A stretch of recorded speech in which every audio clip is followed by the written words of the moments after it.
19th of June, isn't it, today? 19th. Yes. Yes, it is. Right, you're on camera. Right. Start now.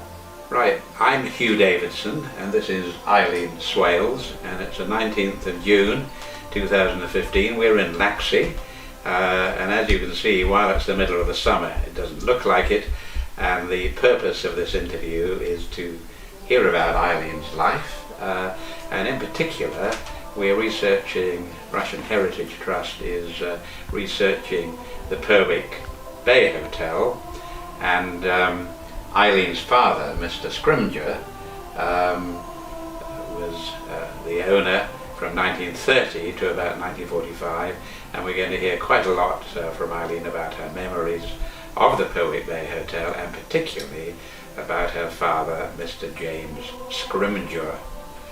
So Eileen, if we can start really talking a little bit about you, because you were born, I think, in 1923. Yeah, I was. And if you can, you came to the Isle of Man in 1930. Can you tell us a little bit about your early life before you came to the Isle of Man? Well, I don't remember a lot because I was only about 7. Yes. But as I say, my father was a mill loader and he lost everything in the 1930s depression, and he just set to, even at 58, which is quite a good age really, then to set and start up a new business. Well, that was very courageous of him, wasn't it, to do that? Well, he was the sort of person that would make a success of it, and he had a very good rapport with people, you know, and he got on very well with everybody. And then he and his became a business partner with Charlie Pierce, and they decided they would build a swimming pool, which was quite a, I suppose, quite a thing to do, because it's never been heard of before. Well, to do an open air swimming pool, and I don't know. I mean, we all had. I was only 7, but I was thinking I was finding jobs to do, and I went to the. I was a pupil at the Buchan School. I don't know. I just seemed.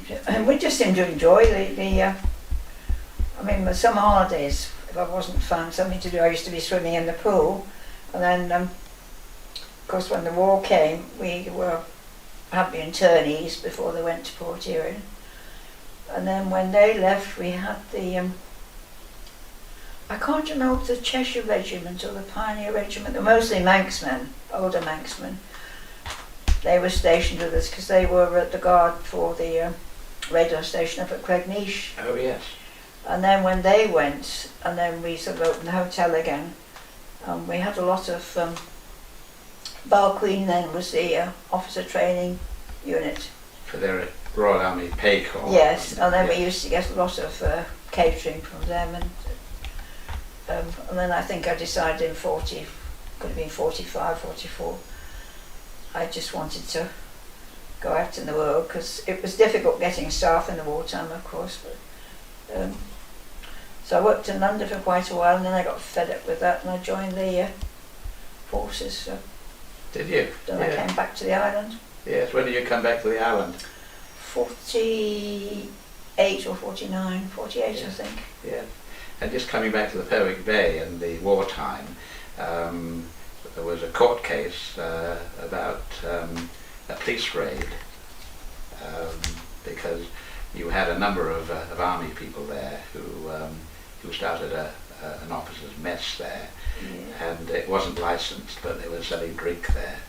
And the police raided the Perwick Bay I don't recollect in, I think 1941, 42, that kind of time.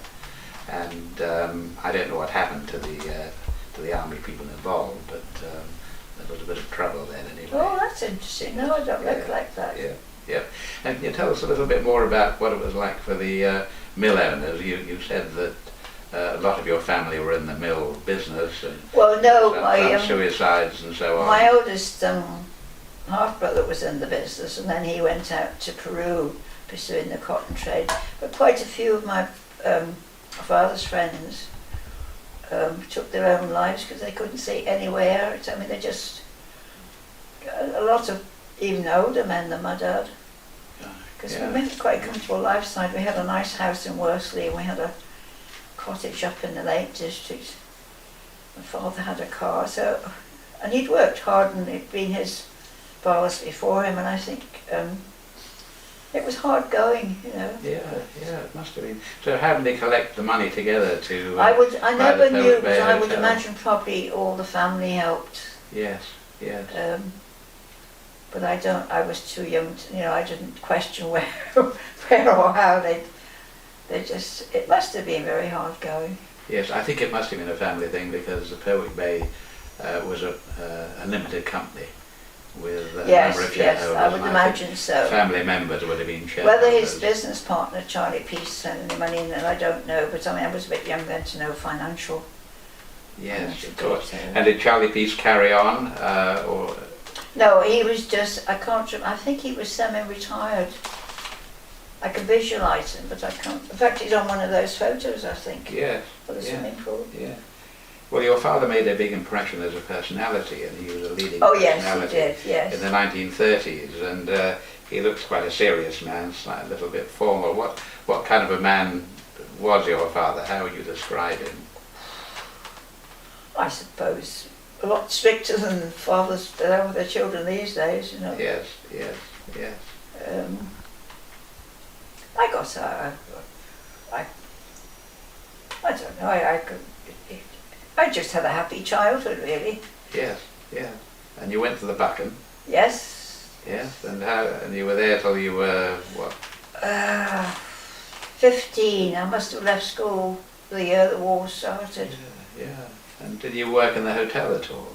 Yes, I did. Yes, what kind of things did you do? And being the daughter, you're always put to work harder than anybody else, you know. Oh, I could tap a beer barrel quite well. Really? I suppose it all builds your character, doesn't it? Did you do any waiting or? No, I used Bar to be given the job upstairs with the bedrooms. I was the chambermaid, so which I didn't enjoy. Yes. And was the hotel fairly full in the summertime in the 1930s? Yes. You had about 20 rooms, didn't you? I think? Yes, and then of course the licensing hours were different then. We managed to get Good Friday and Christmas Day off, and then in the winter I think we used to close about 10 o'clock or something. Yes. And were the rooms let in the winter time as well? Or just Yes, we used to get, because we used to have a big do at Christmas and New Year. We were always full then. Yeah. We always used to organise parties and all sorts of things, you know, for everybody to do. So. Yeah. And you've got a picture somewhere here, I think, of the opening of the swimming pool, and that was the official opening by the Lieutenant Governor, Sir Claude Hill, and you got your father standing by the Union Jack, and next to him is his partner Charlie Peace. So that must have been a big occasion. No, I don't know whether Charlie Peace went up with Felix Holt, the architect. Oh, was it? Right. That's what it says on the back. Oh, Felix Holt. Yeah, Felix. Charlie Peace and Felix Holt. Yes. Architect. So that must have been quite an exciting occasion when the... there's me swimming somewhere pool there, was that open. little squid in the corner. Yes. You're there, are you? That's me. That's you. Yes. Mother was up busy organising the tea for them afterwards. That's right. Yes. And did you have any relatives working in the hotel, or was it just your father and Well, mother? my two nearest stepsisters, they were working because we had cows and we had a market garden and we had the ducks and the Kate and Ruth used to look after the poultry. And then we had, funnily enough, it was another Swales, Leonard Swales, that used to look after the cows, and his brother Hugh Swales was the porter. You know, he used to go down his uniform, meet everybody off the train, and I've since then been in contact with Hugh's son Chris, so we've been, it was quite interesting to see, Yes. because of course Chris didn't remember all the hotel because he would be too young, because his dad went into the Air Force, I think. Yes. And his mother, funnily enough, worked at Ballaquini, Mary. I don't know a Christian name, not a Christian name, a maiden name. But I know her name was Mary. She came from Liverpool and she worked at the Bell Queen. Yeah. Do you have a lot of contact with the Bell Queen? You said. Well, you did no, some they used to catering. come up. They used to come up certain days. They used to use the swimming pool. It was all organised. But then, of course, Bella Queenie, they organised they had their tennis courts, didn't they, which you found. Down at the and farm. also they used to, farm. I think one of the sons still lives at the farm, one of Betty's sons, doesn't he? I think William lives at the farm. Yeah. Yes. And then they used to organise them. I think they had dances and all sorts of things about Bella Queenie. That's right. That's right. Yes. I still call it Bella Queenie, that's Bella Queen. Bella Queenie. Well, I think in about August 1942, it was taken over by the Army, by the Royal Army. Yes, the Paid Doctor Corps. took over. And Mr. and Mrs. W.A. Kelly, I think they went back to the farm. Yeah, And it was run by the Army. yeah. Yes, yes, as a knock. They were very, very hard working because, I mean, they put because they had the market garden and the farm and organising everybody and... That's right, that's right. You were talking about the cows and the ducks and the market garden at Perwick Bay. There always seemed to be a lot of animals at Perwick Bay. Yeah, well, my father was very proud of the ducks because it used to be one of the specialities on Sunday lunchtime, roast duck, you know. Right, right. Oh, we'd have a go at anything. And then we had a field, because we owned all the fields, what we used to call the Jib Field, you know, where all the bungalows are now. Yes, you had a lot of land, didn't you? What, Yes, about a lot of land. 15 acres or so, was it? Yes. Yes, yes. That's right, that's right. Why did your father pick the Isle of Man to do I have business no with? idea. Had he been on holiday here in the past, or...?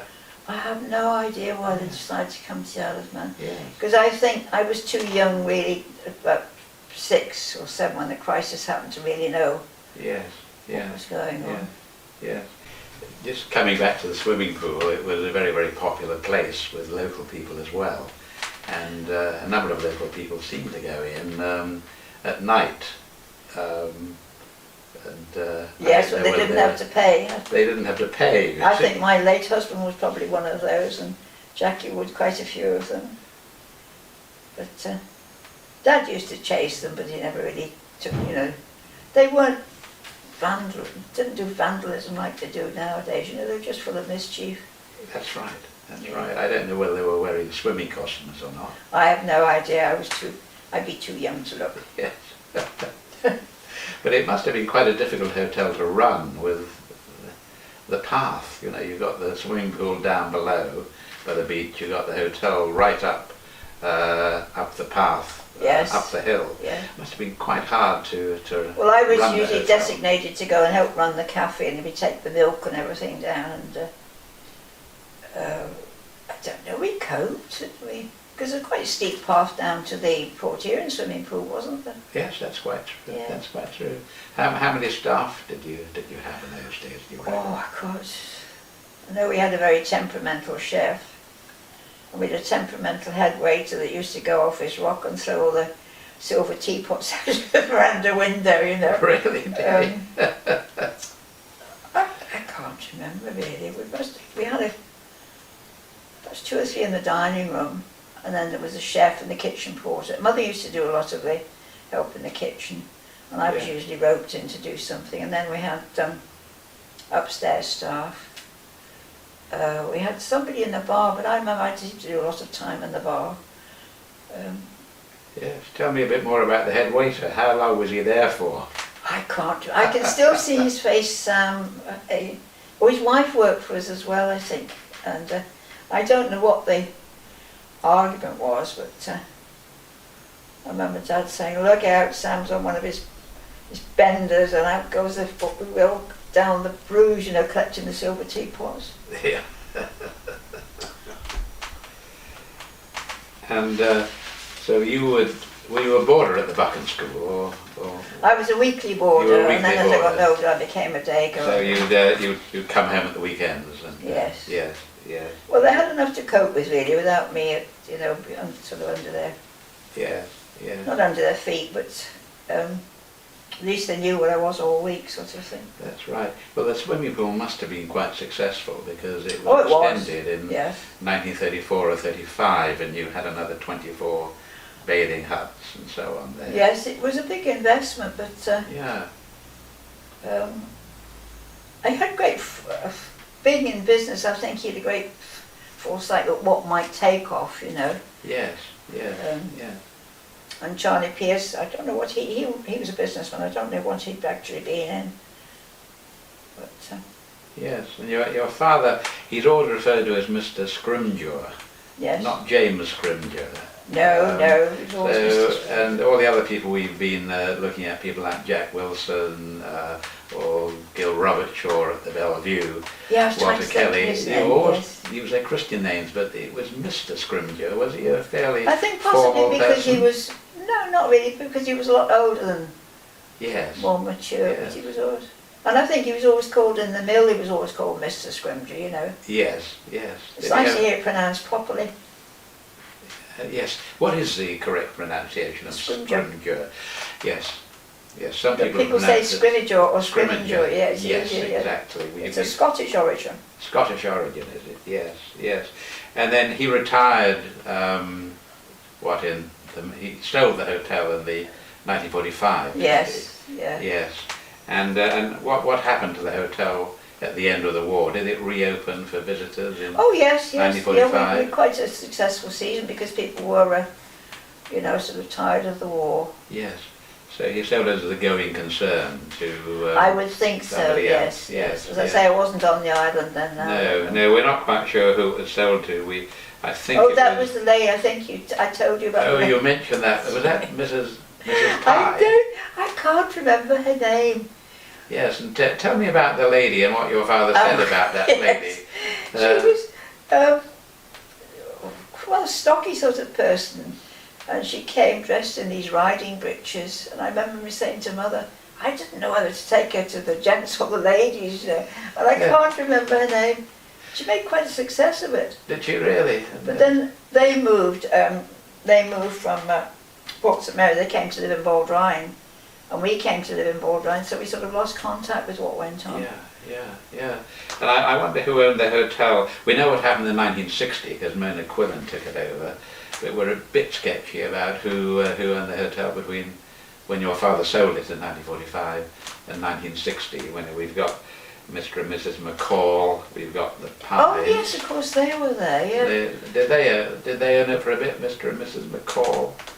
The people that went to the Station Hotel in Port St Mary. Did they? Yeah. No, I can visualise this woman, but I don't think I ever knew her name. And then the Pies. When did the Pies come in? I wonder. They must have been almost before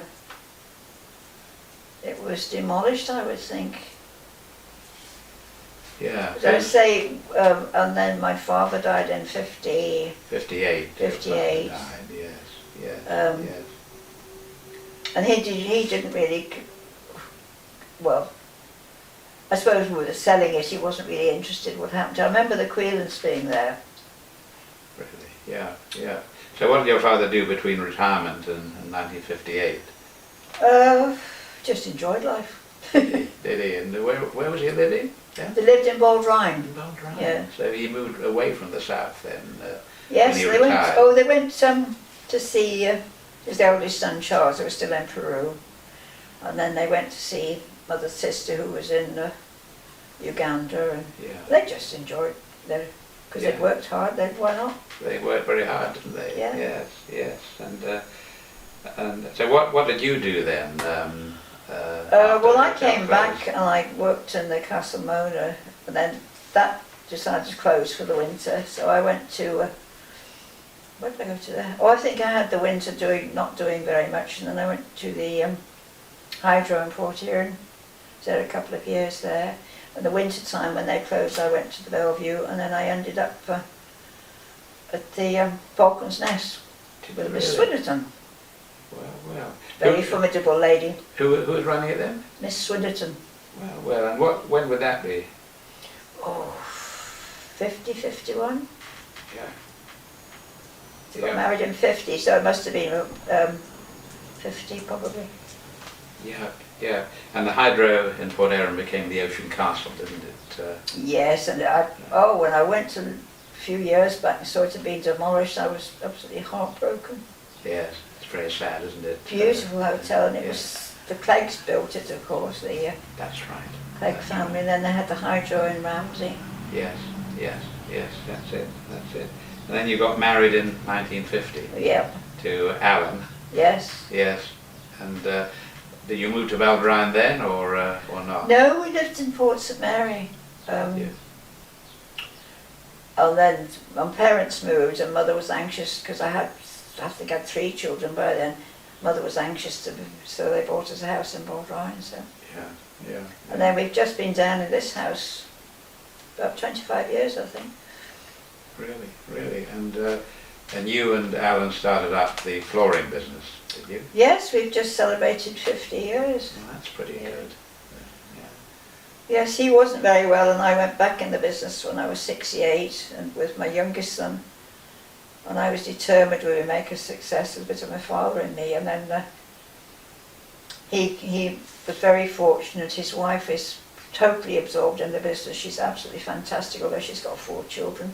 Really, yeah. And then, a few years back, he came down one morning. He said, "Mum, I've got bad news." So I said, "Oh yes." He said, "I'm going to have to make you redundant. We're going computerised." And I said, "Oh, Philip, how could you do that to your mother? Your poor mother's got the business on." And I really milked it, and then I couldn't keep it out. And I said, "I'm delighted. You've got to go computerised. I'm not interested. I really want out," because I was 86 then. 86, so Yeah. you worked from 68 to 86. Yes, building and it the was business. hard. There was only 2 of us, and we had a massive overdraft, and we just decided we would. You've done really well. Yeah, yes. And when did Alan die? 9 years ago. 9 years ago, yes. Yes, he sort of lost interest in the business, and he was a type 2 diabetic, and he just couldn't cope with it. No. He just came down one day and said, "I'm not working anymore." And I said, "Have you seen our overdraft?" He said, "Yes." I said, "What going to?" He said, "That's your problem with Phillips." It was like a red rag to a bull. Don't say that to me. And So you took I the was challenge up. absolutely determined. Yeah, yeah. And they've got a very prosperous business now. They have, haven't they? Yeah. Yes. I'm very proud of them, and especially the way they both turned out. It's a personal business, and nothing is too much trouble for them, Yes, that's right. Yes. That's right. Going back to the Berwick Bay, what are your main memories, or any particular guests or staff who stand out? You mentioned. No, I remember Friday nights when we had the dance band and we used to dance. I used to like that. And I got on well with the staff. As I say, I don't know why the daughter was always expected to work harder than anybody else to set an example, My father used to say, "You set the example," and I used to set them. Happy days, though. That's a family business, you see, isn't it? Well, yes, it is, and I yeah. think it stands you in good stead, because you if it's your business, you work harder, won't you? I think that's right, yes. And you had a lot of functions there, I think, didn't you, at the Berwick Yes, Bay? and we also did a lot of functions for the Masons. We had lots of Masonic dinners and things like that up, and we had weddings. Yes. In fact, there was a couple down quite recently looking at a boat down here, and we got talking, and she said, her husband said, "I proposed to my wife at Berwick," and I said, and then she said, "Yes, we had, I think they had their wedding reception there," and she was also bridesmaid at another person's wedding there. So. Just talking about your mother, because your James Scrimgeour's first wife died quite early on, and he married your mother in 1922, is that right? Yeah, I think it was 21 and 22. 21 and 22. Yeah. And he already had 5 children by his first marriage. Yes, only quite. So your mother was 25 years younger than your father, and she had to cope with 5 children already, and then she had you. Yes, and I think my father, he had a maiden aunt sister, Annie. She was a great help to them too. Yes. Yeah, I think I suppose the elder children would have been probably in their teens. In their teens? Yes. Yes. So your mother had to cope with the hard times in the cotton business in the Yes, 1920s, she did. and then she come did to the very Isle well. of Man. Yeah, yeah. Yes. And what did she do in the hotel? She must have worked hard in the hotel as She well. did sort of everything. She supervised the staff, you know, and it was anybody short-handed she used to muck in and whatnot, so. Yes.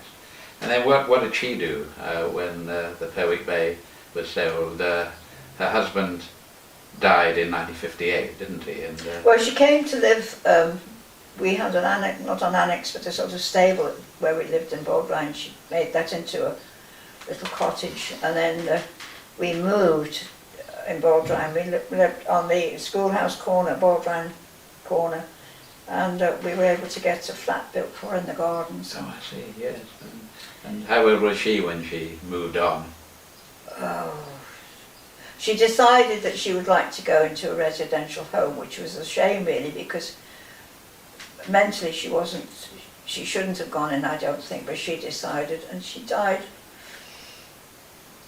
the year of the Hillsborough disaster, so that's 1989 or 90, I can't remember. 1990, yes. Yeah. Yes, so she was a widow for quite a long time. Yes, and she enjoyed, she used to go on cruises or, she enjoyed it, so. Yes, good for her. Good. Is there anything else you want to say about the Perwick Bay, about your memories or your father? Not Anything you really. can say? I can't, it's so long ago, I can't remember. In fact, I don't often think of it. It was just you ringing up and I got out the photos. Yes. He was a very just man, a very fair man, but he always used to say, you cannot be friends with your staff. You know, he said, if you start being too friendly with your staff, you lose their respect. You've got to have a certain amount of... Distance. Yes. They all respected him, but there was never any familiarity. You know, he was still Mr. Scrimgeour to them. So he wanted to be respected rather than loved. Yes. They were very hard-working girls. Yes. We had some from Ireland. We used to come back year after year. Yeah. Any guests who stand out particularly, who you remember? Yes, we had one rather sudden death, which was this gentleman just went for rest in the afternoon and sadly passed away. He was only, I suppose, in his mid-50s. Wow. So we had our... Was that in the hotel or down at the swimming pool? No, that was in the hotel. In the hotel, yes. Funny enough, his name was Davidson. Well. Yes. Came from Scotland. Yes. West of Scotland probably, that's where my family came from originally. They came to the Isle of Man in 1818. Yeah. No, I don't remember. Yeah. The only thing I really remember was there must be the coal boats, used to empty the coal boats in Port St Mary, and one man came up with a lorry load and said that it was his to sell if Father was interested. And he was so convincing, Father bought it and then ended up us going to court because apparently he'd pinched it off the coal boat. So there we are. Good story. Nice rich pattern, isn't it? Yes. Well, thank you very much, Eileen. That was a fascinating interview to hear more about your father and your mother. And it's just nice to talk to them because I've circumstances. none of my family. I've got very distant nephews and nieces, but they don't keep in touch, you know. Yes. Well, it's a very colourful story, and thank you very much indeed. Oh, thank you. Really yes. enjoyed talking to you. It's nice to talk about my parents because because I think possibly the children were only quite small when Father died, and then of course Philip's a lot younger. I've got three children over 60 and Philip's just 50, so Yes, that's right. they vaguely remember my parents. Yeah. And thank you to our cameraman and editor, Drew Herdman, who is, you can't see him, but he's there. Thank you, Drew, very much.